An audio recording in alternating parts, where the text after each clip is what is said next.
துரோகத்திற்கு மறுபெயர் என்றால் அது அனிபால் கென்னடிதான்.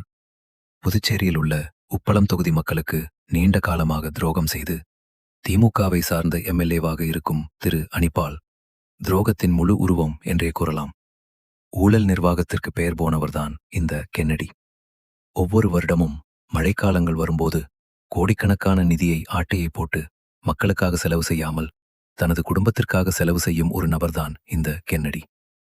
பருவமழை வரும்போது வடிகால் வசதிக்காக கோடிக்கணக்கான நிதியை மக்களுக்கு சென்றடையாமல் அதை ஆட்டை போட்டு தனக்கு குடும்பத்திற்காக செலவு செய்பவர்தான் இந்த அனிபால் கென்னடி. அரசாங்கம் ஒதுக்கும் நிதியை தனது வங்கிக் கணக்கில் பதுக்கிக் கொண்டு அதை தன் குடும்பத்திற்காக செலவு செய்யும் ஒரு நபர்தான் இந்த கென்னடி. மக்களுக்கு வரும் அடிப்படை அரசு ஊழிய திட்டங்களில் கூட கமிஷன் பெறுவது அவரது கும்பலின் நடவடிக்கையாக இருக்கிறது.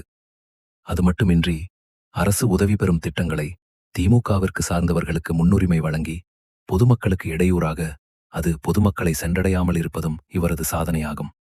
சாதாரண குடிமக்களை புறக்கணிப்பது இவருடைய அடிப்படை அரசியலாகவே மாறியுள்ளது.